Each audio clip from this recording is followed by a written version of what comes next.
여러분, 인간에게 가장 절실한 문제는 먹는 문제입니다. 먹는 문제가 해결되지 않으면 그 어떤 것도 할 수가 없는 것이 이 먹는 문제입니다. 먹는 문제가 해결되지 않으면 어떤 욕구도 생기지 않는다, 그 얘기를 합니다. 먹는 문제가 해결되지 않는데 내가 앞으로 뭐 할 것이며 한 자리 한다, 명예욕이라는 게 있을 수가 없는 거죠. 그리고 여가 활동을 하겠다, 이게 안 된다는 거예요. 가장 본질적인 먹는 문제가 해결될 때 우리는 인간에게 새로운 욕구가 일어난다, 이런 얘기를 합니다. 정말 먹는 문제가 해결되었지만 이것이 하나님 앞에서의 거룩한 욕구, 거룩한 욕망이 될 때는 이것이 좋지만 오히려 그렇지 않을 때는 죄로 연결될 때가 있습니다. 그것이 창세기 3장에서 우리는 봤지요. 아담과 하와가 이 먹는 문제 때문에 이 좋은 것을 하나님이 주셨는데 이것이 자기를 위하여 살고 자신의 명예를 위하여 이렇게 살다가 무너져 버렸잖아요. 이 먹는 게 얼마나 치명적인지 모릅니다. 가장 본질적인데도 가장 어려운 문제입니다. 예수님이 40일 금식한 이후에 마귀가 와서 제일 먼저 유혹한 게 먹는 문제였습니다. 예수님은 능력이 있으니까 주변에 있는 돌을 딱 보여주면서 배 많이 고프잖아, 이걸 떡을 해서 만들어 먹어봐, 이랬습니다. 그러니 먹는 문제가 얼마나 우리에게 굉장한 영향을 주는지 몰라요. 어떤 분이 그런 얘기를 했어요. 여러분, 초코파이를 맛있게 먹는 방법을 아십니까? 이렇게 물었어요. 여러분 아세요? 어떻게 먹어야 맛있게 먹을 수 있습니까? 답은 하나였습니다. 군대 가면 됩니다. 우리가 음식을 맛있게 먹는 방법이 뭔지 아세요? 배고플 때 먹으면 됩니다. 어떤 분은 그런 얘기 하더라고요. 배는 덜 고프지만 맛있게 먹는 방법이 또 있나요? 그랬더니 그거요, 진심으로 감사함으로 먹으면 됩니다. 그런 얘기 하는 거예요. 음식에 대해서 고마움, 감사하면 그것이 얼마나 내게 만족을 주는지 모른다, 그런 얘기를 하는 겁니다. 그만큼 먹는 문제는 우리에게 굉장히 중요한 부분입니다. 그래서 하나님이 이스라엘 백성이 출애굽을 했을 때에 제일 먼저 먹는 문제를 해결해 줬어요. 먹는 문제를 하기 위해서 하나님 뭐 하셨냐면 하늘의 문을 여셨다 그랬어요. 하늘의 문을 열어서 하늘에서 만나를 비같이 내리셨어요. 이 만나는 축복의 음식이고 은혜의 음식이고 기적의 음식이고 풍요로운 음식이었습니다. 이것을 시편 78편에 보면 만나에 대해서 이렇게 말합니다. 그러나 그가 그 위에 궁창을 명령하시며, 궁창이 하늘이잖아요. 하늘을 명령해서 하늘문을 여시고, 이렇게 이야기하세요. 이렇게 하나님이 먹는 것을 해결해 주었단 말입니다. 그래서 예수님도 이 먹는 문제에 대해서 일용할 양식을 위하여 구하라 그랬어요. 오죽하면 주기도문 안에 먹는 문제를 놓고 기도해라 이렇게 했을까요? 왜냐하면 그만큼 소중하기 때문에, 그만큼 중요하기 때문에 그렇습니다. 자, 이렇게 하늘의 신령한 음식을 주셨다. 이것을 예수님은 뭐라고 이야기하냐면 그 신령한 음식이 우리에게는 말씀이다, 이렇게 얘기합니다. 마귀가 먹는 문제 갖고 유혹하고 건들렸을 때 뭐라고 그랬어요? 사람이 떡으로만 살 것이 아니고 하나님의 입에서 나오는 모든 말씀으로 살 것이다. 신명기 8장 8절의 말씀을 딱 들으면 거예요. 그리고 보면 인간은 육신의 음식으로만 사는 것이 아니고 영적인 음식을 먹어야 사는구나, 이걸 주님이 알려주신 것이죠. 하지만 오늘 본문에 나오는 이 이스라엘 백성들은 하늘의 양식, 이 하나님의 말씀에 만족하지 않았어요. 그들은 세상의 떡을 더 귀하게 여겼습니다. 세상에서 주는 그 모든 것을 더 소중히 여겼어요. 그 결과 어떤 일이 벌어진지 아세요? 불행이 찾아왔습니다. 전쟁이 일어났어요. 북이스라엘은 아시리아가 침공해서 나라가 망해버렸고, 남유다는 바벨로니아가 침략해서 나라가 망해버렸습니다. 사람들이 끌려가는 그런 일들이 일어나는데, 이 하박국은 그 일이 일어나기 바로 직전, 바로 나라가 망하기 직전에 주신 선지자를 통해 주신 메시지입니다. 그런데요, 이 하박국 이 메시지는 백성들에게 선포하는 그런 메시지가 되지 않고요, 하나님과 관계 속에서 막 이렇게 얘기하는 것으로 나와요. 굉장히 특이하지요. 그러니까 하박국 선지자는 굉장히 하나님 앞에 답답한 마음으로 기도하고, 답답한 마음으로 하나님 앞에 왜 하나님은 이런 일이 생깁니까? 하나님은 어느 때까지 기다려야 됩니까? 뭐 이러면서 막 하나님 앞에 따지는 그런 기도를 하는 거예요. 하박국 1장 2절에 보면 내가 부르짖어도 주께서 듣지 아니하시리니 어느 때까지 기다리리까? 어느 때까지? 이 얼마나 답답한지 하박국이 그 얘기하는 거예요. 자, 이 하박국의 기도 속에 뭐가 느껴져요? 야, 저렇게 기도해도 되나? 그런 느낌이 들지 않습니까? 하박국은 하나님께 조금 서운한 마음이 좀 있었던 것 같아요. 왜냐하면 그 시대, 하박국이 살던 시대가 너무 악했어요. 악해도 너무 악해요. 악한 것이, 죄 짓는 것이 당연하게 여겨지는 그런 모습이 뚜렷하니까 하나님 언제까지 이걸 두고 보실 겁니까? 그런 기도를 한 거죠. 그러니까 사람들이 어떻게 살았냐면 자기의 소유가 아닌 것을 힘이 있다고, 강하다고 뺏어버리고, 그리고 자기를 위하여 부당 이득을 취하고, 약한 자는 더 고통받고 또 힘 있는 자는 더 배불리 먹고, 뭐 이런 일들이 일어나는 거예요. 그리고 피를 흘려서 성읍을 빼앗고 집을 빼앗고 막 이런 일들이 하박국에서 일어나니까 하박국이 보니까 너무너무 답답한 거예요. 하나님이 팔짱 끼고 가만히 있는 것 같아. 하나님 그렇게 하면 안 되잖아요. 하나님도 아시잖아요. 언제 저 악한 자들을 가만둘 겁니까? 왜 악을 보고 계십니까? 뭐 이렇게 따지는 거예요. 이게 이번 1장 2장에 보면 그런 얘기 나오죠. 그러면서 언제 우리를 구원할 겁니까? 하나님 왜 말씀 안 하세요? 왜 침묵하고 계세요? 이게 하박국서 이야기예요.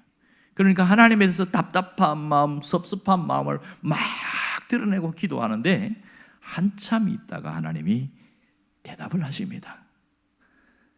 기다려라 그러는 거예요. 기다려라. 내가 가만히 있는 게 아니고 이 악하게 하는 그들을 내가 심판할 거다. 그런데 어떻게 심판하냐? 저기 있는 바벨론이야. 그 바벨론을 통해서 유다 백성들을 심판할 거다. 이런 얘기하는 거예요. 이게 하박국이 더 황당해지는 거죠. 아니 하나님, 이 바벨론은 이 우리 유다 백성보다 더 악하고 나쁜 놈들 아닙니까? 어떻게 그들을 통해서 우리를 심판한다는 거예요? 이건 더 안 되는 거 아닙니까? 이게 막 정신이 하나도 없는 거예요. 이 하나님이 하시는 게 이해가 안 된다는 거예요. 그래서 따지는 거예요. 하나님, 바벨론이 먼저 심판을 받아야죠. 악한 자가 먼저 심판받아야 되는 거 아닙니까? 막 이렇게 따지고 있어요. 그랬을 때 하나님이 나도 안다 그래요. 나도 안다. 내가 저 바벨론을 통해서 이 유다 백성들에게 그 경고하고 그리고 안 들을 때 심판할 건데, 그렇게 해서 그럼 바벨론을 가만두느냐? 절대로 그렇지 않다. 그들도 심판할 것이다. 이렇게 얘기하는 거예요. 이게 1장, 2장 속에 계속 이어지는 얘기입니다. 하박국 2장 3절을 보면 이 깨달았어요. 하박국이 깨닫고 뭐라고 그러냐면 이렇게 이야기합니다. 이 묵시는 함께 읽어볼까요? 이 묵시는 정한 때가 있나니 그 종말이 속히 이르겠고 결코 거짓되지 아니하리라. 비록 더딜지라도 기다리라. 지체되지 않고 반드시 응하리라. 하나님이 이렇게 반드시 응할 것이다. 이 얘기를 해주는 거예요. 하박국이 그제서야 깨달음이 왔어요. 하나님이 침묵하고만 있는 것이 아니구나. 하나님이 이렇게 가만히 있는 게 일하고 계시는구나. 그리고 나서 한 얘기가 뭐냐면 3장 2절 말씀이에요. 우리가 읽은 3장 2절 함께 다시 읽어볼까요? 다 같이요. 여호와여, 내가 주께 대한 소문을 듣고 놀랐나이다. 여호와여, 주는 주의 일을 이 수년 내에 부응하게 하옵소서. 이 수년 내에 나타내시옵소서. 진노 중에라도 긍휼을 잊지 마소서. 이렇게 얘기하고 있어요.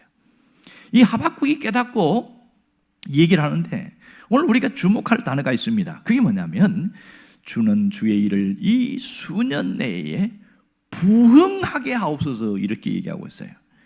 여러분, 부흥이 뭡니까? 왜 갑자기 하박국이 부흥하게 하옵소서 이렇게 이야기하고 있습니까? 부흥이라는 단어가 유일하게 신구약 성경에서 하박국에만 나옵니다. 물론 부흥이라는 히브리어 단어가 하야라는 단어인데 그것은 몇 군데 나옵니다만은 이 부흥이라고 쓰여 있는 단어는 딱 여기만 나오고 있어요. 하박국이 말한 부흥이라는 게 뭡니까?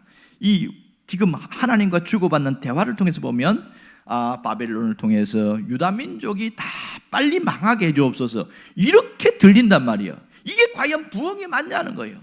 어떻게 그렇게 기도할 수 있냐고요. 따질 수 있는 것이지요. 여러분, 하박국이 왜 수년 내에 부흥하게 하옵소서 이렇게 이야기할까요? 그래서 어떤 분들은 성경을 제대로 보는 사람들은 이렇게 이야기해요. 여기서 말하는 부흥은 잘 되는 것이 아니고 빨리 망하게 해주세요. 원뜻은 그래요. 그러나 그 하박국이 부흥하게 하소서 하는 그 속뜻은 전혀 다른 겁니다. 뭐냐면 하박국의 태도가 바뀐 이후에 부흥하게 하소서 이런 얘기 했잖아요. 그것은 하나님의 심정을 깨달았기 때문에 그렇게 말하는 거예요. 하나님이 어떤 일을 할 건가, 자기 백성을 포기하지 않고 구원하시려는 하나님의 심정을 깨달았기 때문에 일이 이루어진다면 빨리 지나가게 해주세요. 그런 얘기입니다. 그런데 우리는 부흥이라는 표현을 어떻게 사용하고 있어요? 보통 부흥에 대해서 이야기할 때 우리는 무슨 생각을 합니까? 불길같이 일어나는 성장 잘 되는 것을 부흥이라고 그럽니다. 가끔 목사님들이 만나면 요즘 그 교회 부흥하고 있죠? 이렇게 물어요. 그러니까 뭐 잘 부흥하고 있습니다. 뭐 이렇게 대답한단 말이에요. 그럼 사람들이 묻는 게 뭐냐면 숫자가 얼마나 보입니까? 그 다음에 예산이 얼마나 됩니까? 이런 것을 묻는 거예요. 이게 산술적인 것, 숫자가 막 늘어나는 것, 이걸 하박국이 말하는 부흥 절대로 아닙니다. 여기서 말하는 부흥은 그것과 전혀 상관없는 다른 의미예요. 그러니까 하박국이 말하는 부흥은 한마디로 무슨 얘기냐면 죄 때문에 하나님의 진노가 임하게 되었는데 그런데 하나님이 깨끗이 청소하는 일을 빨리 해주시고 그래서 이제 하나님의 영광이 드러나는 일을 되게 하여 주세요. 말이 길죠? 한마디로 줄여볼게요. 하박국이 말한 부흥은 죽어가는 것이 살아나게 하는 것, 죽은 것을 살리는 것을 부흥이라고 말합니다. 여기서 말하는 부흥의 히브리 원뜻을 보면 생명을 보존시키다 이런 뜻을 갖고 있거든요. 그러니까 하박국의 부흥은 바로 하나님의 심정을 알고 새로 고침의 기도를 하는 거예요. 이게 중요합니다. 부흥은 새로 고침의 기도다 이렇게 말할 수 있는 것이죠. 새로 고침이 없는 부흥은 하나님이 원하는 부흥이 아니라는 거예요. 새로 고침 뭐예요? 순수한 모습, 원래의 모습으로 돌아가는 것을 말하고 있는 거죠. 그래서 그는 뭐라고 기도했어요? 새로 고침의 부흥을 열망하는 그런 열정적인 기도를 했습니다. 1절을 보면 희한한 말이 나와요. 시기오노스라는 단어가 나오죠. 시기오노스에 맞춘 선지자 하박국의 기도라. 이 시기오노스라는 것은 음악의 빠르기를 이야기합니다. 빨리 노래를 부를 때 우리가 박수 치면서 부르기도 하고 천천히 부르기도 하고 그러잖아요. 그러니까 시기오노스란 말은 빠른 마음, 빠르게 부르는 그런 노래 이런 뜻입니다. 그러니까 열정적인 리듬에 맞추어서 부르는 노래인데 하나님 앞에 그냥 단순히 기도만 한 것이 아니라 막 찬양하면서 기도하는데 아주 부흥을 열망하는 그 마음으로 하박국이 그 기도를 했다 그런 뜻이에요. 그러니까 이 하박국의 기도는 새로 고침의 부흥을 향한 열망과 결단이 있는 기도인 것을 알 수 있는 것이죠. 여러분, 이 하박국의 열망과 결단인 기도가 어떻게 나왔다? 2절에 나오는 것이죠. 2절에 뭐라고 그랬어요? 수년 내에 부흥하게 하옵소서. 수년 내에 나타내시옵소서. 나타내달라는 것은 하나님 더디하지 말고 이것을 지체하지 말고 그대로 하나님이 일하심이 나타나게 해주세요. 그런 뜻이거든요. 그러니까 이 하박국은 정말 하나님이 뭘 원하는지를 알고 그 심정을 알았어요. 새로 고침을 위한 하박국의 기도, 하박국의 열정은 누구에게 집중되어 있어요? 사람이 아니라 하나님께 집중되어 있습니다. 오직 주께서 여호와여 주는 이렇게 그렇게 이야기합니다. 그래서 마지막에 뭐라고 그래요? 진노 중에라도 긍휼을 잊지 말아주세요 이렇게 말합니다. 하나님이 그 악한 자들을 심판하시지만, 하지만 그 중에서도 하나님의 긍휼하심을 베풀어 주세요. 이 마지막에 간절한 기도를 하고 있습니다. 여러분, 부흥이 뭡니까? 부흥은 죽었던 것들이 살아나는 것을 부흥이라고 말합니다.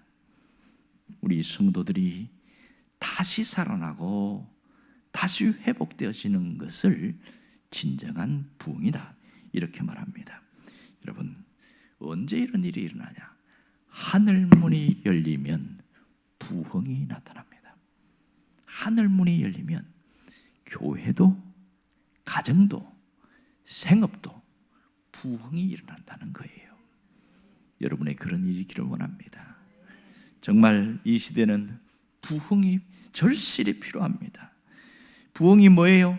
인간적인 눈으로 볼 때는 죽은 것 같고 망한 것 같고 이제는 다 쓰러져서 끝난 것 같은 그 상황에서 다시 새순이 돋고 새롭게 일으켜지고 벌떡 일어나는 그 상황을 부흥이라고 이야기하고 있습니다. 우리 현실은 정말 부흥이 필요할 때입니다. 성경에 보면 풍랑 가운데에서 힘겹게 노젓는 제자들의 이야기가 나와요. 이 제자들이 밤 사경쯤 되었을 때에 그렇게 합니다. 밤 사경이라는 것은 새벽 3시에서 6시 사이를 이야기하는데, 그때 죽을 만큼 어려운 위기를 당합니다. 그때 예수님이 무리를 걸어서 오시거든요. 자, 그러니까 이 밤 사경이 됐을 때, 이제 우리 힘으로 안 되는구나. 그 배 안에는 어부, 바다의 전문가가 기본적으로 4명 이상이 있어요. 그런데 아무리 애를 써도 자기들이 갖고 있는 기술과 노하우를 갖고 했는데도 안 되는구나 하고, 우리가 절망 가운데 있을 그때에 주님이 오셨단 말이에요. 이 밤 사경이 되었을 그때가 부흥이 일어날 시기다, 이렇게 표현할 수가 있는 것이죠. 여러분, 가정 안에 보면 겉으로는 행복해 보이고 좋아 보이는데 속에 들어가 보면 아픈 게 참 많아요. 골마 있는 게 굉장히 많아요. 관계가 틀어져 있고 서로가 마음이 완전히 깨어져 있고 그런 부부들이 굉장히 많습니다. 그런 것들은 노력하면 되어지죠. 하지만 완전히 틀어지는 가정이 있어요. 다시는 저 인간하고 못 살아. 그래서 이혼 도장을 찍기 직전에 있는, 이런 망하기 직전에 있는 그런 가정에 이게 부흥이 필요하다는 겁니다. 그리고 자식들이 뭘 해도 안 되고 틀어져서 완전히 세계관과 가치관이 완전히 찌들어서 세상을 살아갈 때 이길 수 없는 그런 무너진 사람들이 있어요. 그런데 그 속에 하나님이 부흥의 역사를 일으킨다는 거예요. 부흥은 죽은 것을 살려내는 겁니다. 여러분, 지금 우리가 부흥이 필요하다는 것을 안다면 우리가 꼭 기억해야 될 게 있어요. 부흥을 위해서는 옛것을 청산할 수 있어야 합니다. 옛것을 청산하고 새로운 일들이 일어나야 합니다. 새로운 일. 그것이 뭔지 아세요? 예수 믿으면서 믿음 없이 살아온 것, 그것이 옛것이에요. 믿음 없이 살아온 것을 싹 청산해야 부흥의 역사가 일어나기 시작하는 겁니다. 또 하나는 원망과 불평으로 가득한 내 입술과 내 모습을 싹 청산해야 그때부터 부흥의 역사가 있습니다. 아무리 하나님의 부흥을 가정에 그 생업에 부어주려고 해도 끊임없이 원망하고 끊임없이 불평하는 사람은 절대로 일어나지 않는다는 거예요. 제가 어느 세미나 갔는데 목사님이 그런 얘기하는 겁니다.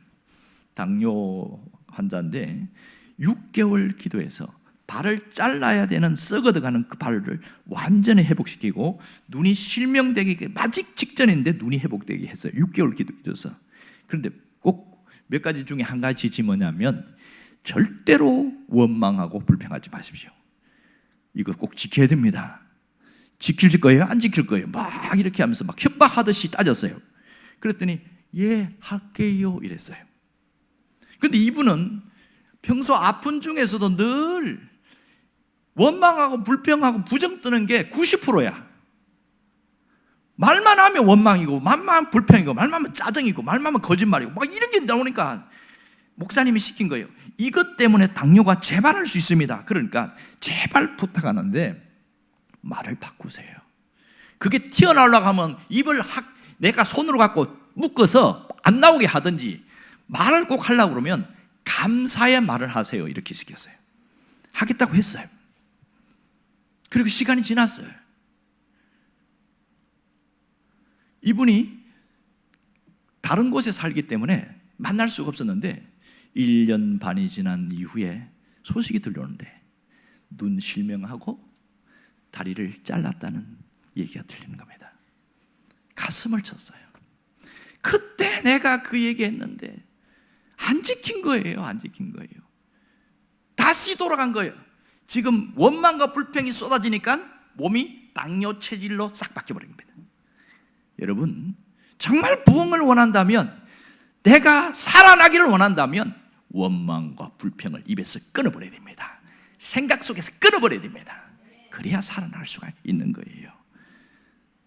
내 안에서 늘 이기적인 모습, 움켜쥐기만 하는 그 모습을 벗어버릴 때, 청산할 때 부흥이 시작됩니다. 부흥은 새로 고치는 겁니다. 새로 고침이 부흥이에요. 청산할 것을 청산할 때부터 부흥의 역사가 일어나는 겁니다. 뭘 청산해야 돼요? 이전 일을 기억하지 말고, 이전 일, 과거의 일을 끊어버리고 더 이상 기억하지 않고 끊어버릴 때, 이게 새로 고침이라는 거예요. 새로 고침의 단추, 새로 고침의 버튼을 누를 수 있어야 된단 말입니다. 부흥을 원한다면 새로 고침의 단추를 누를 수 있기를 바랍니다. 이 버튼을 눌러야 변화가 일어나는 거예요. 과거에 대한 것, 나를 묶고 있는 그것을 끊어버리지 않으면 절대로 부흥이 일어나지 않는다고 그랬습니다. 이것이 끊어버려야 새로 고침의 역사가 일어나는 거예요. 또 하나는 새 일을 행하시는 하나님을 바라보고 나갈 때에 그것이 바로 부흥의 새로 고침의 단추를 누르는 겁니다. 새 일을 행하시는 하나님을 끊임없이 바라보고 끊임없이 보면서 이제 하나님께서 나에게 이렇게 하실 것을 바라보는 간절한 열망과 함께 날 때에 새로 고침의 단추를 누르고 있는 겁니다. 놀라운 것은 말도 되지 않는데 광야에 길을 내시고 사막에 강을 내시는 그 상상할 수 없는 그 일들을 하나님 하실 걸 믿고 그렇게 기도하고 나가는 것이 새로 고침의 단추를 누르는 것이라는 거예요. 어렵지 않지요? 하나도 안 어려워요. 내가 부흥을 원한다면 이런 변화를 위한 몸부림이 있어야 됩니다. 여러분의 부흥을 열망할 수 있기를 바랍니다. 새로 고침을 여러분은 갖고 나가기를 바랍니다. 날마다 새로 고침의 버튼을 누를 때에 우리 삶에는 부흥의 역사가 일어나는 거예요. 이 부흥은 어디서부터 시작되느냐? 밖에서부터 시작되는 것이 아니라 내 안에서부터 시작됩니다. 부흥은 내 내적인 변화에서부터 일어나는 거예요. 부흥은 어디서부터요? 내 영혼의 변화에서 일어나는 것이죠. 여러분, 영혼이 회복되는 것이 부흥의 시작입니다. 영혼이 새롭게 되는 것이 부흥의 시작이에요. 그래서 사도 요한이 뭐라고 그랬냐면 요한삼서 1장 2절에 보면 내 영혼이 잘됨 같이 네가 범사에 잘되고 강건하기를 원하노라. 여러분, 어디부터 시작해야 되고요? 부흥은 자식들부터 아내부터 아니에요. 부흥은 나부터 시작되는 거예요. 부흥은 내 영혼이 회복되는 것에부터 시작되어지는 겁니다. 여러분이 놀라운 역사가 있기를 원해요. 어떤 분이 그런 말을 했어요.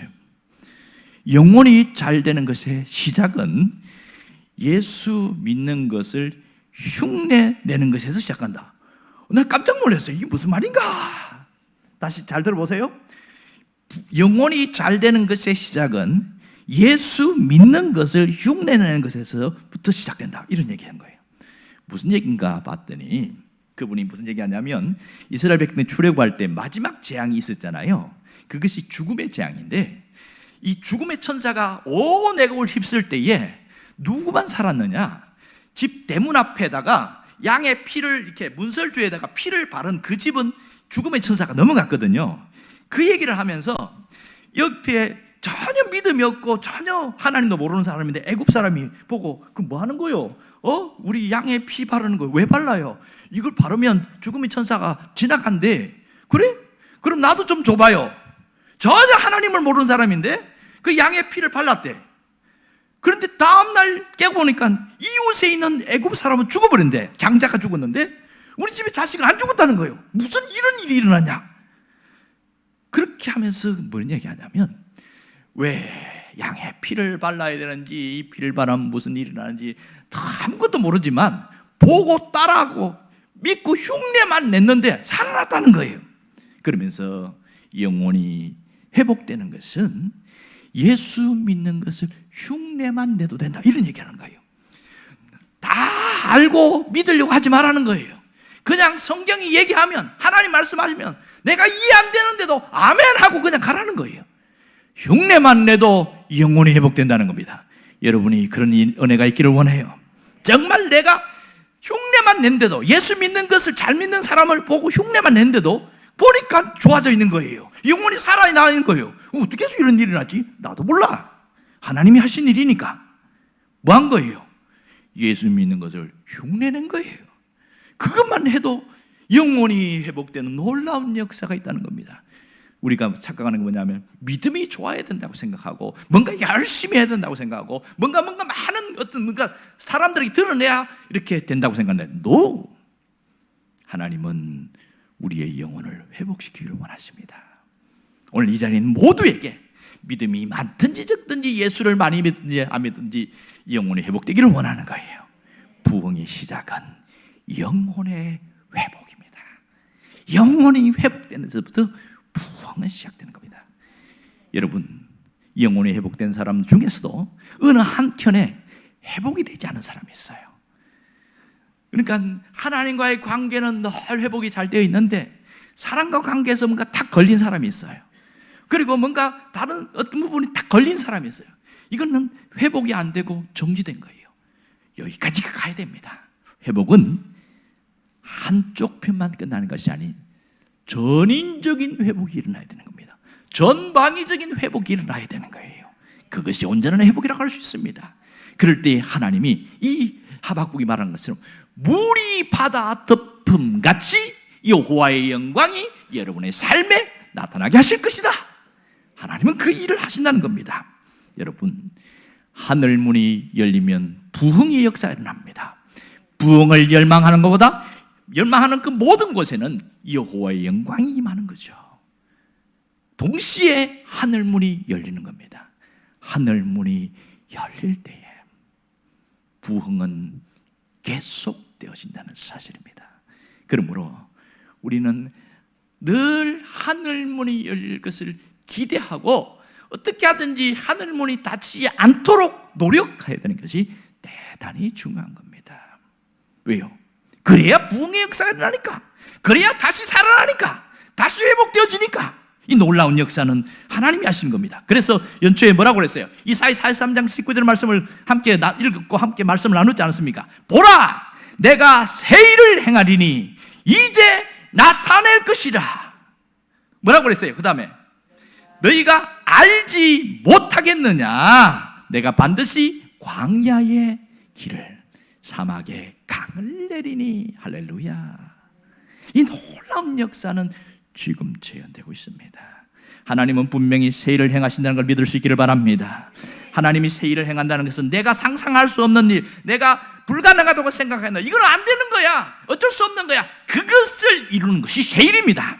새 일을 행하시는 하나님, 그 하나님 믿고 나가면 우리 삶에 부흥의 역사가 일어나는 거예요. 우리 교회에 부흥의 역사가 일어나는 겁니다. 부흥은, 진정한 부흥은 회복입니다. 그러면 내가 뭐 하면 되냐? 아주 쉬워요. 마인드만 바꾸면 됩니다. 뭘 바꿔요? 마인드를 바꾸라는 거예요. 부흥의 마인드로 바꾸라는 거예요. 부흥의 마인드로 바꿀 때에 우리는 달라지는 겁니다. 그럼 부흥의 마인드를 바꾼다는 게 뭐예요? 그것은요, 절대 긍정입니다. 절대 긍정. 자기 자신을 바라볼 때에도 부족한 것, 모자라는 것, 그런 단점이 있어요. 하지만 내가 어떻게 봐요? 긍정의 눈으로 보고 긍정으로 말하는 거예요. 다른 사람을 볼 때에도 저 사람은 저게 문제야, 이게 문제야, 저게 문제야, 환히 보여요. 하지만 또 뒤집어 보면 좋은 면도 있어요. 그러니까 부흥의 마인드로 바꾸는 사람은요, 절대 긍정이에요. 어떤 것은 긍정으로 보고 어떤 건 부정으로 보고 그렇지 않습니다. 절대 긍정이에요. 이 사람은 내가 긍정의 눈으로 보고 긍정을 말해낼 했는데 갑자기 부흥의 역사가 일어나는 거예요. 왜 이래 됐을까? 말씀대로 했기 때문에 그렇습니다. 여러분이 부흥의 마인드로, 다시 말해서 절대 긍정의 마인드로 바뀌고 그렇게 생각하고 그렇게 말하면 놀라운 역사가 있습니다. 여러분, 절대 긍정은 절대 감사로 이어집니다. 여러분께서 이 일들이 있기를 원합니다. 제가 하루에 한 300번 감사를 하려고 애를 쓰는데 잘 안 될 듯 많아요. 그래서 오늘 강대상에 한참 기도하다가 시간이 남길래 감사를 했어요. 하나님, 숨 쉴 수 있게 하심을 감사합니다. 예배 드릴 수 있게 하심을 감사합니다. 그러면서 감사를 했는데 손가락으로 내가 세면서 해봤거든요. 100번을 할 수 있더라고요. 이 자리에 앉았는데 100번이 순식간에 되는 거예요. 절대 긍정은 절대 감사로 이어진다. 그래야 마인드가 바뀝니다. 내가 긍정으로 해야지, 긍정의 말을 해야지. 그런데 눈에 보이는 단점이 보이고 흠결이 보이고 나쁜 것이 보이는데 말이 툭 튀어나오는 거예요. 똑바로 해. 왜 이거밖에 못했어? 안 바뀌어요. 어떻게 안 바뀔까요? 살아줘서 고마워. 밥 먹어줘서 고마워. 작은 것을 내가 고맙다는 표현을 쓰는 거예요. 나에 대해서 고마운 마음과 사람에 대해서 고마운 마음 표현할 때에 그 긍정의 마인드로 바뀝니다. 부흥의 마인드로 바뀌는 거예요. 여러분이 이렇게 나아가면 하나님은 반드시 우리 삶의 부흥의 역사를 일으킵니다. 여러분의 가정에 놀라운 부흥의 역사 있기를 주의 이름으로 축원합니다. 여러분의 삶과 일터에 엄청난 부흥이 일어나기를 간절히 바랍니다.